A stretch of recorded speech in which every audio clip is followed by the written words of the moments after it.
Everyone, আসসালামু আলাইকুম। সবাই কেমন আছো? আশা করি সবাই ভালো আছো। আমি আল্লাহর অশেষ রহমত আলহামদুলিল্লাহ ভালো আছি। আমার ভাই আর ভাবি ম্যারেজ উপলক্ষে একটা ছোট আয়োজন করা হয়েছিল, তাই আজকে আমি তোমাদের সাথে শেয়ার করব। আর এই শেয়ার করব তার একটা কারণ হচ্ছে মূলত এটা আমরা গড়ে খাওয়ার জন্য করছি না, কিছু এতিম বিধবা অথবা গরিব ওই রকম লোকদেরকে দাওয়াত দেওয়া হয়েছিল। কারণ যেহেতু একটা আনন্দের দিন, আর এই আনন্দের দিনটা গরিবদের সাথে অথবা অসহায় কারোর সাথে ভাগাভাগি করে নিলে জিনিসটা আরো অন্যরকম ভালো হয়। তাই হুট করে আমি ভাবি মিলে প্রিপারেশন নিয়ে ফেলি। আর যেহেতু হুট করে প্রিপারেশনটা নেওয়া হয়েছিল, তাই ঘরে যা ছিল ওই রকম ভাবে আমরা মূলত জিনিসটা মেনটেন করার চেষ্টা করেছি।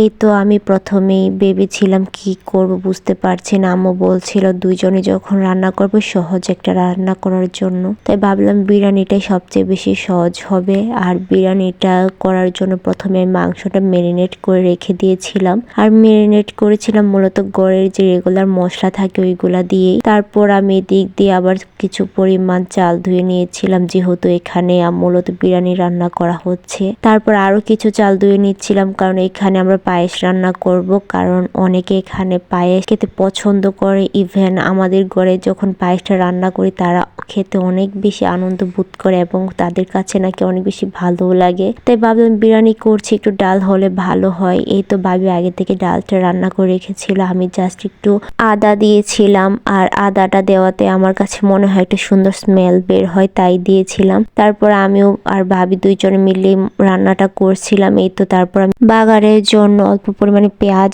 রসুন আর কিছু পরিমাণে আবার দিয়েছিলাম কালো জিরা। এগুলো দিয়ে আমি এটাকে ভালোভাবে ভেজে নিব যতক্ষণ পর্যন্ত ব্রাউন কালার না আসবে ততক্ষণ পর্যন্ত। আর এটার বাগাটা যত সুন্দর করে আসবে ডালটা খেতে তত বেশি টেস্ট হবে। ডালে মূলত বাগাটা আর লবণ, এই দুইটা জিনিস ঠিক হলে আমার কাছে মনে হয় অনেক বেস্ট ডাল রান্না করা যায়। এই তো কত সুন্দর ব্রাউন কালার চলে এসেছে। এখন আমি এটা ডালে দিয়ে দিব। আর এটা যখন আমি ডালে দিয়েছি কি সুন্দর যে একটা স্মেল বের হচ্ছে, বলার বুঝার মতো নেই। তারপরে এখানে আবার আমি বসিয়ে দিয়েছিলাম অল্প পরিমাণে পেঁয়াজ আর তেল দিয়ে এটা ভালো ভেজে নেওয়ার পর এখানে ম্যারিনেট করা মাংসটা দিয়ে দিয়েছিলাম। তারপর আমি এটা ভালোভাবে মিশিয়ে নিচ্ছিলাম।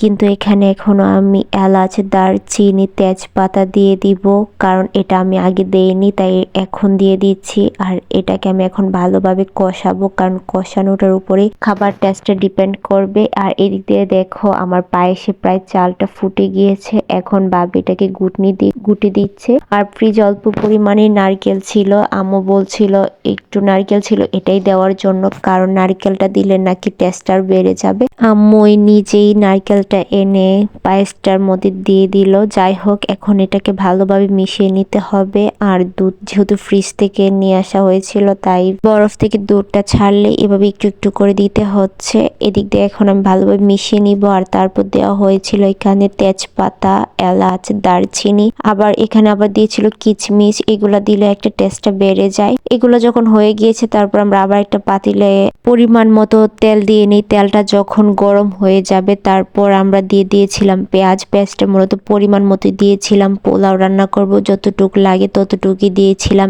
এখন পেঁয়াজটা আমরা ব্রাউন কালার করে নিয়েছিলাম। যেহেতু ব্রাউন কালার চলে এসেছে তারপর ভাবি এখানে ধুয়ে রাখা চালগুলো দিয়ে দিচ্ছিল। আর এই চালগুলো একটু আগেই ধুয়ে রেখেছিলাম, তোমরা দেখতেই পেরেছো। কারণ এখানে চালগুলো আগে ধুয়ে রাখলে কি হয় তাড়াতাড়ি সিদ্ধ হয়ে যায়। আর অনেকে আবার এখানে গরম পানি ইউজ করে পোলাওয়ের চাল সিদ্ধ করার জন্য। আমি কোনো গরম পানি ইউজ করব না, ঠান্ডা পানি দিয়ে পোলাওয়ের চালটা সিদ্ধ করার চেষ্টা করব। তারপর আমার ভাবি আবার পরিমাণ মতো লবণটা দিয়ে দিচ্ছিল আর আমাকেও জিজ্ঞেস করছিল, দুইজনে মিলে রান্নাটা করে নিচ্ছিলাম। তারপর পরিমাণ মতো রসুন বাটা, আদা বাটা দিয়ে দিয়েছিলাম। এটাকে এখন ভালোভাবে মিশিয়ে নিব, যেহেতু বাটা রসুন বাটা ভালোভাবে মিশালে স্মেলটা ভালো আসে। যখন মিশানো হয়ে যাবে তারপর এখানে কয়েকটা তেজপাতা, এলাচ এগুলো দিয়ে দিব, কারণ এগুলো দিতে হয়, না হয় স্মেল ভালো আসে না। আমরা এগুলো দিয়েই রান্না করি, আর আমরা যেভাবেই রান্না করি ওইভাবে আপনাদের সাথে শেয়ার করার চেষ্টা করি।